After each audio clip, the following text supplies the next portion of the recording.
Hi all, this is the MakeHaven badging video for the Shapeoko.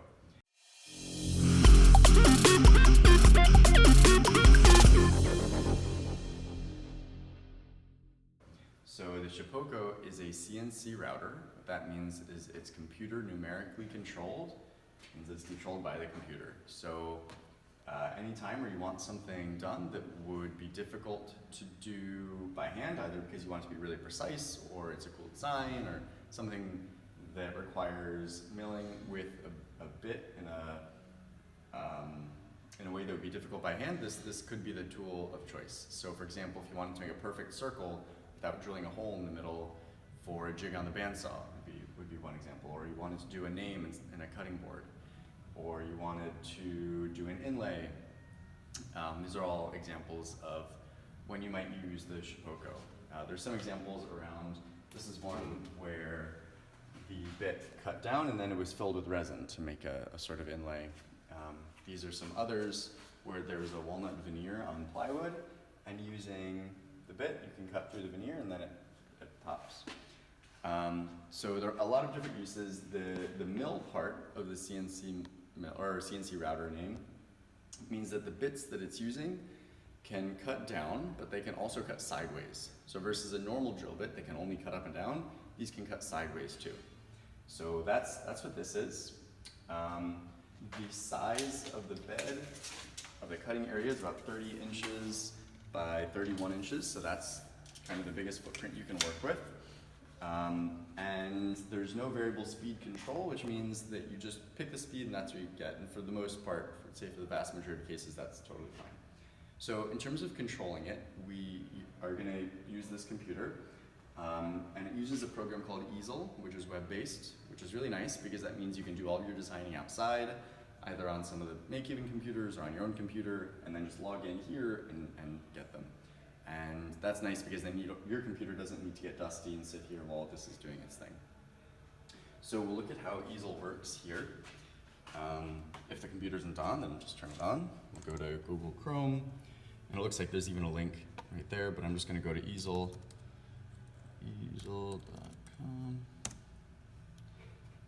And it brings us to Inventables, and we'll click on Explore Easel. And now it already logged us in to the MakeHaven account. So this is just a general account that you're more than welcome to use if you just want to make something quickly. But if you want to bring in something from your own account, then you'll want to make a free account with Inventables so that you can make it on your computer and then log in here. So we'll just click on New Project. So the workspace that we have has a bunch of cool things. So this is where we do our designing, and this dotted line shows the size of our workpiece. And over here on the right side is a simulation showing our workpiece. And so whatever we do inside these dotted lines will show up over here. We'll start from the beginning. So you're going to choose your material. So here you choose the type of material and its dimensions. So the type, we have a piece of wood here that's oak, and we'll try to find oak in this list. And I don't see oak, but oak's similar to soft maple, so we'll just choose that. And that just helps inform the computer what kind of settings to use for how quickly it should move. And then in terms of the dimensions, it looks like about 18 inches by 6 to me. So X is the dimension side to side, and then Y is the dimension forward and backwards, and Z, the thickness, is the up and down. And so this is pretty important, so we'll just measure this to make sure, and this is 3/4 of an inch. So here we'll select 3/4, 0.75, we're good to go. And so now this piece of wood here represents the piece of wood we have on the table. And then later we'll look at these other settings. So in terms of what we can do here, there are a bunch of things we can choose from to make our design. This is one example of taking a bunch of different shapes and putting them together. So we'll zoom in so we can see more easily what's going on here. So you can see that this is a box with a bunch of other shapes added to it. And we'll just delete what they made because we'll just make it ourselves. So we have different shapes here. And so the shapes you can, for example, select a square. And with a square, you choose the depth of cut So because we told it that our material is 3/4 of an inch, that's the deepest you can go. That would cut all the way through. So you can see in the simulation there's a hole there. Or we can go halfway through. And now it's, if we zoom in here, you can see there's just like a little dent, little cutout there, but not going all the way through. So that's if we want to cut in a fill. So fill means it will cut out all the material on the inside. Outline means it'll cut just on that line that we made. But then we have a choice when we do the outline of whether to do on the path, so that bit is going to follow the square that we drew. Outside, that means it will leave a hole in the shape of the square that we drew. Or inside, and so then on the outside will be the line that we drew. And that may seem trivial, but that can be very important depending on what you're trying to do. Then some other things you can do are click edit points. So what that means is that you can take these points and move them around. So this makes it kind of like Inkscape or something, or Illustrator, where you have sort of the vector editing capabilities. You can just drag these points around and make it whatever shape you want. You can also tell it, say for this corner, to make it curved. So now it's a curved point, and you can edit it like that. And then we're going to click on shape. And this, the first option under shape, is the position. And so we're going to zoom back out here. And so this is x, the x coordinate, and this is our y coordinate. And right now, when we have this shape, it's talking about the lower left corner of the shape. So it's putting an imaginary box around this weird shape we made and saying that the lower left-hand corner is an x position of 0.5, which is right about here, and a y position of 0.6, which is there. So it's saying that the corner of this shape is right about here. So that could be useful, but let's say we wanted it to be a little, let's say we wanted to refer to the middle of the shape, which is right there. So let's say we wanted to get circles or something where the middle mattered. And then you can say we want the middle of it to be at 3 inches and 2 inches high. And so that's one way of controlling the position, if you want to be more precise about the position of your design on your workpiece. And then the size, this allows you to just scale it up and down. So you can lock it here, and we'll say we want to make the width actually 3, and now it just made the whole thing bigger. You can rotate it, and those are most of the choices there. And then for each shape, they're pretty similar. There might be some like a star. Yep, no, that's the same too. So for the shapes, that's how it works. For the line tool, you just draw points. There we go. So you click escape to get it to recognize your line, and then same deal. For drill, let's say you want to drill holes in your piece, so you can mark exactly where you want those holes to be, and it will drill a hole right into it. Text is another good one that gets used a lot, and so here you have your text, same idea with whether you want it to be outline or fill. I think this is a good point to start talking about the bits that we're going to be using. So let's zoom in on this word text. Let's say we use a really big bit for cutting this out. It won't be able to get in this corner because the bit is a circle. And so if it's a big circle, it's not going to be able to make that nice crisp corner. So we need to just figure out how crisp you want it to be. So that means if you want it to be really crisp, use a really small bit, but that means it'll take a while. So that's a balance you need to sort of figure out. But we can look at over here how you make that choice. Now is 0.15 inches. And that means that's the diameter of the bit. But here we can select the most common types. So here 1/32 is a pretty small bit. And then 1/16, 1/8, and these are all upcut bits. So it even gives a little description here, but an upcut bit is gonna spin and pull the chips out of the hole. And what that means is it's good for getting the dust out, it's good for cutting quickly, but it's gonna leave kind of a rough finish up at the top edge because it's just tearing the material out. Some of the other kinds of bits are down cut bits, so that's gonna be worse at getting the chips out, but it'll leave a smoother finish on the top and a rougher finish on the bottom. So that's a trade-off. Then there's a whole world of kinds of bits. There are compression bits that are upcut and down cut. There are straight cut bits. There are V-cut bits in case you want to just do some lettering or something where you just have a V. And conveniently, there's a little shopping cart right next to it, so you can buy them right from them. In general, what I do is I just type in the diameter because that's the most important piece. So let's say we're using a 1/4 inch bit, which is pretty big. You'd put in 0.25. And now you have a 0.25 inch bit. So if you were to go out and buy bits on your own, it would be kind of annoying to wait and pay for shipping. So we have a few bits here for sale. So those are over here. These CNC bits we have a few sizes. I think they're all up spiral bits. So these look like 1/4 inch. I think they're 1/8 and 16th inch bits. So you can pay at the cash box by the 3D printers or at MakeHaven.org/store. And here they're the prices. So it's like $6 for a 16th, 8 for a 1/4, and 12 for a 1/4 inch. And so that's one option, or you can get them yourself. Or in this box, we just have some public spares that have been left over. So you're welcome to pick among these. So we'll look more at those once we actually put the bit in the machine. But the point we were trying to make before is that right now we put a bigger bit in here. So right now we made it a 1/4 inch, and we'll see what happens here. And you can see that the letters look pretty mushy. And we'll take this text and make it smaller just to exaggerate this point. So here, if I made text really small,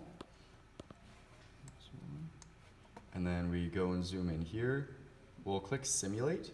So simulate's in this lower right-hand corner, and it's going to see what it's gonna look like. And you can see that the word text doesn't even show up because our 1/4 inch bit is too big to fit inside of those letters.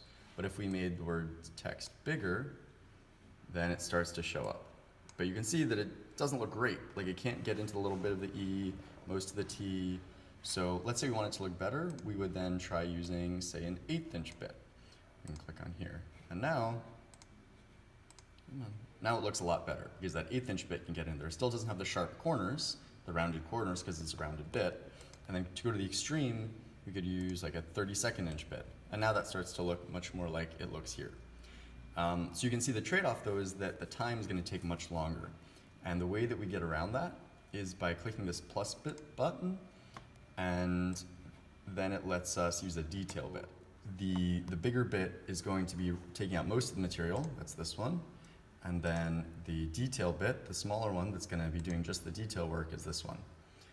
So here it has to be a smaller bit obviously because it's just doing the detail stuff. And so that can be a way of getting both the detail and saving yourself time. So that's kind of how the bit selection works. And then we're going to finish up the things over here. So icons, nothing crazy, they're icons. And then these are pretty cool. So these are apps. And here, these are like little programs within Easel to let you do neat things instead of figuring out all yourself. So for example, for an inlay, you would make your design and then click on this app, and it would make the 2 cutouts. So you need one cutout to cut out your material that's going to be going in your, for example, cutting board. And then your other one is going to be doing the part that's removing the wood, the negative piece. And so this automatically does that for you, instead of you trying to have to figure out how to make those 2 match up. So it's just there's a little video here to show you what that means. So we'll make these 2 pieces. So you'll cut out one half, cut out the other, and then you have this little piece, and it fits in just like that. There's a box maker. So this is a pretty good one if you just want to make a quick box with Shapeoko. Puzzles, mazes, fidget spinners. So these are fun to poke through. And then last, but certainly not least, is importing. So let's say you had an SVG, a vector file. You could import it right in here, and then it would use that line to trace. You can import G-code.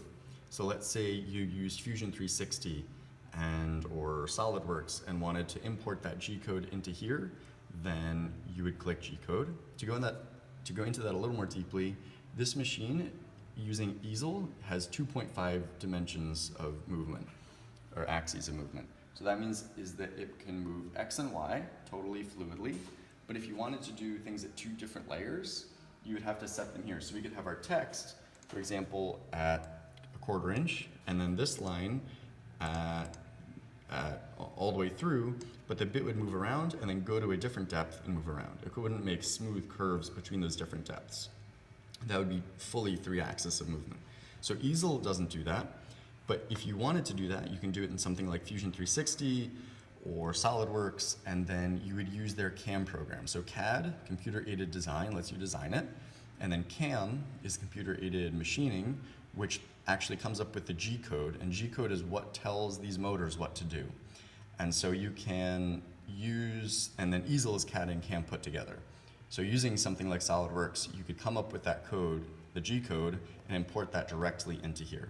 And then that would get rid of all these options, and it is just going to do exactly what you tell it to do. So you need to make sure that you're feeling pretty good about what you tell it, because if you tell it to run right off the side, it's going to try to do that. If you tell it just to go straight down, it's going to do that because it's just listening to whatever you tell it to do. So that's importing. Another cool one is image trace. So let's say you have an image and you want to try to use it in Shapeoko, it will try to trace it for you, which is similar to like a vector trace feature in Illustrator or Inkscape. And then you can import a DXF file. So those are the options here. Then we're going to go and look quickly at our cut settings before we go over to actually getting this thing started. So cut settings are how it cuts. So it gives us these recommended settings. Feed rate is how quickly it's going to move side to side. Right now it's set to 28 inches per minute. Plunge rate is how quickly it goes up and down. Depth per pass is how much it takes off each time it goes. So that's for the roughing. And then for detail, it has different settings. Well, they happen to be the same, but you can set them differently. So let's say you're doing your cut and you see, actually this is taking a long time, it can go faster. Then you could increase your feed rate. Or actually it looks like the bit's bending a little bit, or I broke this really small bit, then you would slow it down so it doesn't do that, doesn't overload the machine. And then last down here is the fill method. Offset is more of a spiral, and raster goes back and forth. Oh, it looks like raster is only for pro, so we just have offset, which has always been fine for me. So those are the cut settings. All right, so now we've told it that we are going to do, and just for the purpose of this, we're going to get rid of the detail bit, so I'm just going to click this little X, but it's not much different. So we say we have an 1/8 inch bit in there, so we're going to load up an 1/8 inch bit. We're going to look at changing the bits now. When this is not being controlled by the computer, you can just move it by hand. So we're going to move this over here, but now to get to under this bit, to get the bit in here, we need to get a little more clearance. So we want to raise this up. And this axis you can't move by hand, you can only move with the computer. So I forgot to mention this before, but in general, we just always leave this machine on. There is a power switch down here, but and right now it's on, and you can just leave it on. If you were to turn it off, then the next person needs to restart the computer to get it to talk to it again. So in general, that just stays on. So we're going to go to carve and go to Z and tell it to move up.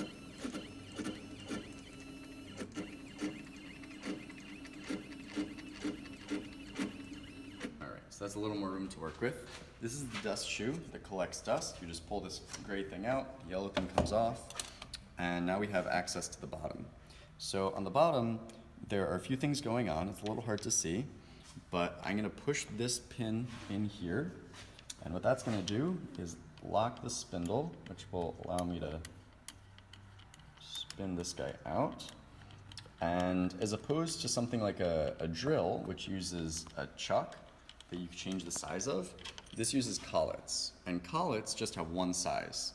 So in this collet, you can only fit a size, like one size of bit in here. It goes in here, and then when you tighten it, it pinches it because it has these little slits in it, and then tightens down on it. So you need to make sure that you have the right size collet for the right size bit. So now we'll look at some of these other collets and bits.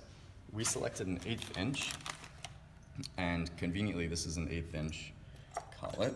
So this is an 1/8 inch bit that will fit right into it. So that's convenient. But let's say we wanted to do a 1/4 inch bit. Then this is a 1/4 inch collet. That's very stuck on the bit. This is also a 1/4 inch. And so you'd use this for your 1/4 inch shank. So sometimes you will have bits that have different size shanks than the size of their actual cutting head. For example, this one.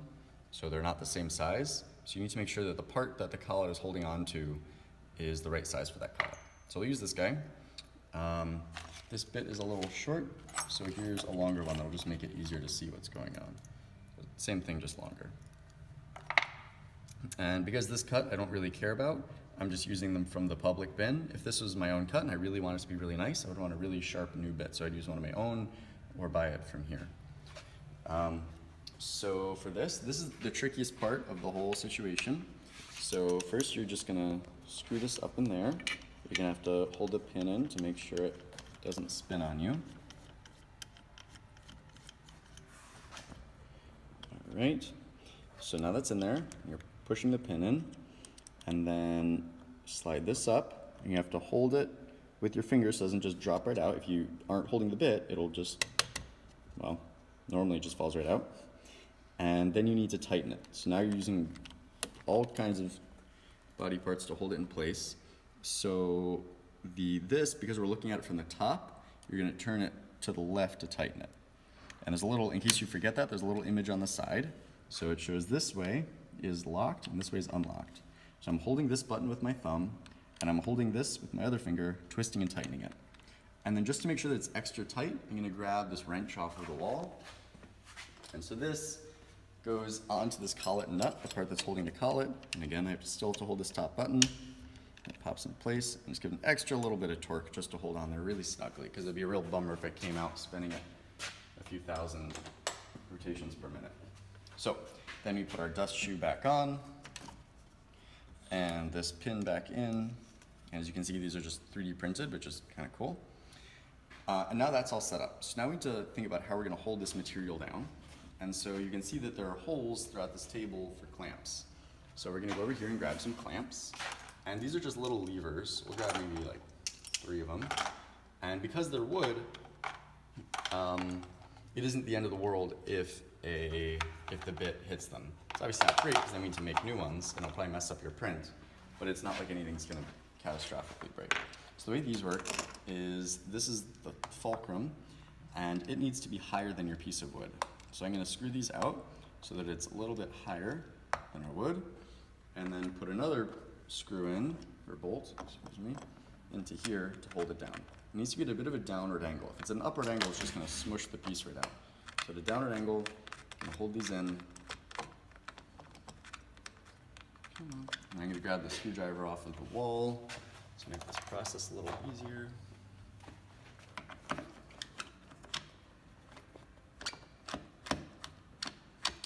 Okay, so that's one, and I'm not screwing it all the way down super tightly just yet.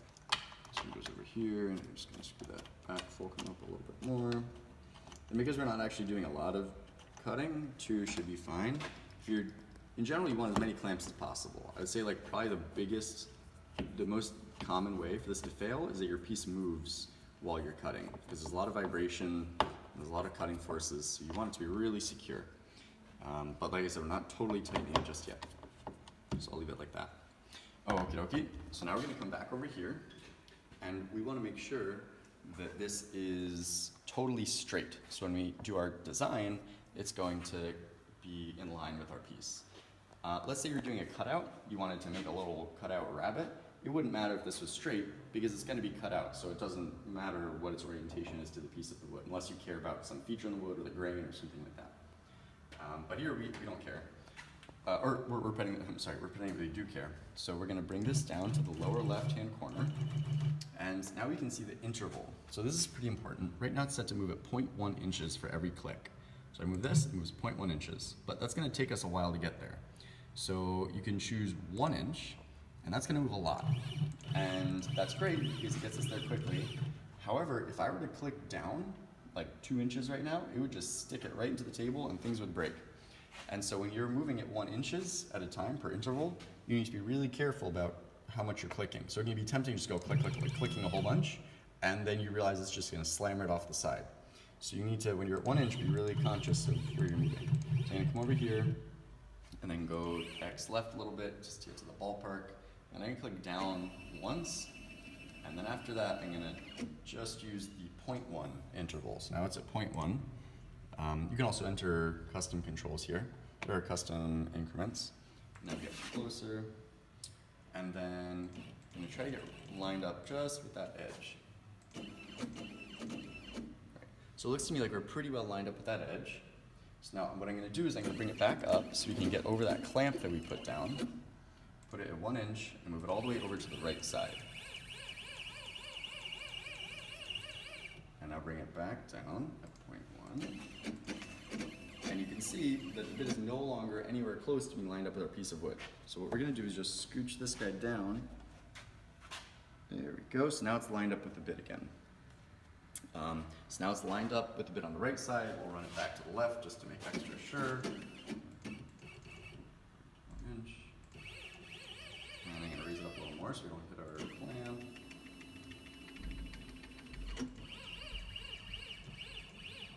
And down. Oop.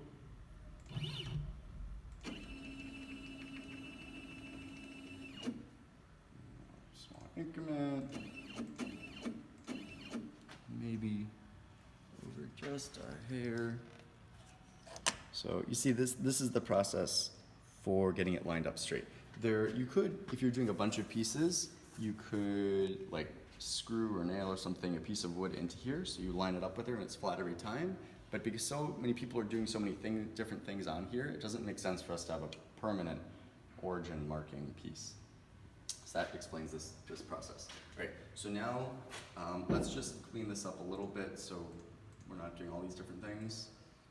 So I'm just gonna delete some of these things. So we'll just have this. We'll just do this weird shape. And now a pretty important step is making sure that we're not gonna hit the clamp. So we're gonna click simulate again. And we can see some of the other things it tells us. It's take about 5 minutes, so that's pretty good to know. And it's going to show us the path that it's going to take. So it's going to start in this corner, and then it's going to come over and just go around. And what that means is we can't have any clamps that are going to be in the path of its travel. So we need to make sure our clamps are over here or away from where it's going to be cutting. So that's pretty important. And it looks like we're good. So we're tucked away in the corner, and now I'm going to tighten these down now that we're sure it's in the right place. Okay. A little bit awkward, that's tight.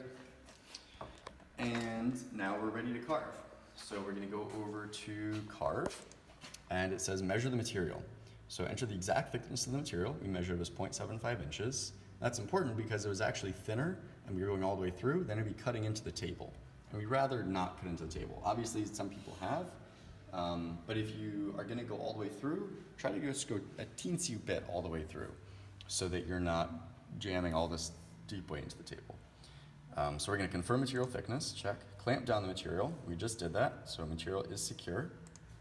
Confirm your bit, it is an 1/8 inch, so it's actually a spiral, an upcut bit, so let's see if that's an option.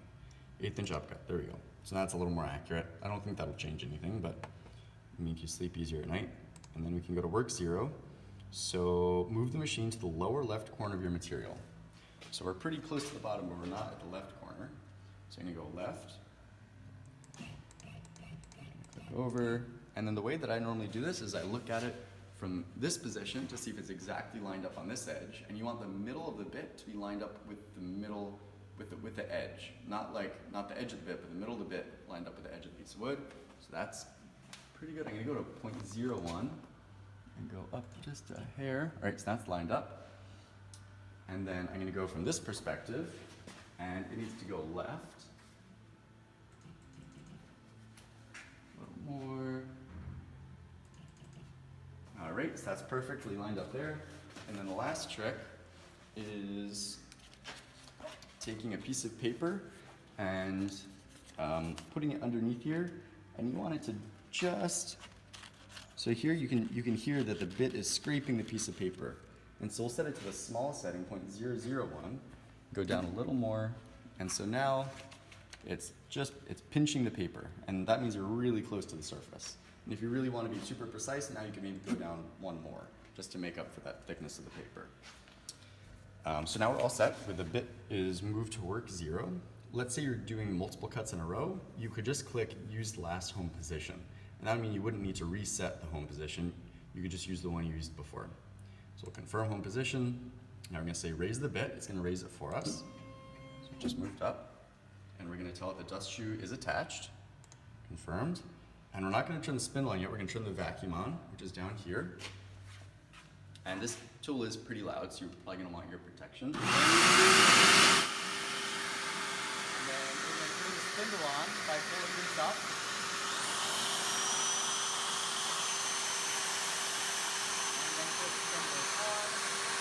And now carve.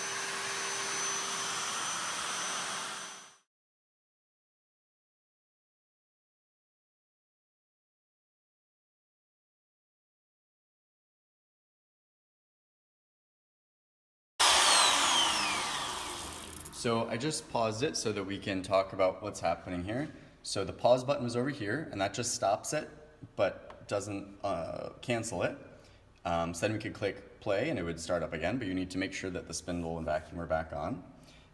Some of the other things you can do here are you can see if it was just going too slowly and you think you can cut faster, you can click the plus button, and it will cut up to 200% faster, or you can go the other direction, you can slow it down.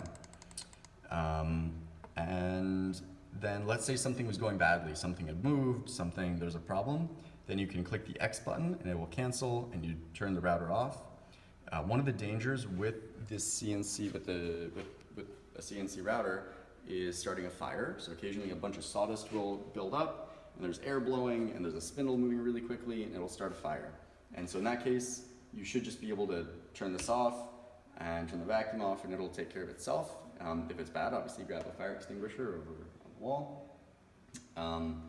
But in general, the problems that happen here, you can hear, the bit will break, something will move, you can just come over and turn it off and it'll be annoying, but nothing catastrophic. It is important that you stay certainly within earshot and preferably within eyeshot of the Shapeoko while it's running so that you can hear if something messes up and see it and react to it. So that's pretty important. However, this can run for hours at a time, so sometimes if you can just make sure that you're listening to it, normally that'll indicate if there's a problem. If you just wanted to stop it really quickly, you could push the off button, but that's just going to stop the movement. The spindle is still going to be spinning, so you need to turn that off in addition. So then, let's say you did finish the cut, then what we'll do, so I'm going to click play again after I turn the spindle on. It's going to move a little bit, and I'm just going to click the X button to stop it because we don't need to watch it do the whole thing, and it's going to come right back to this position. And if you just let it finish it on its own, it would also come right back to that position.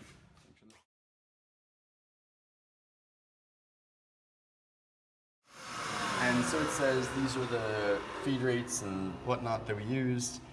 If it didn't turn out well, which it suspects because we hit the X button, then you could say sad face and it'll give you some suggestions for how to improve it in the future. And when you're done, the vacuum does collect most of the dust, but you want to make sure that you do any vacuuming up that you need to, put the bits and the clamps away, and have fun making things.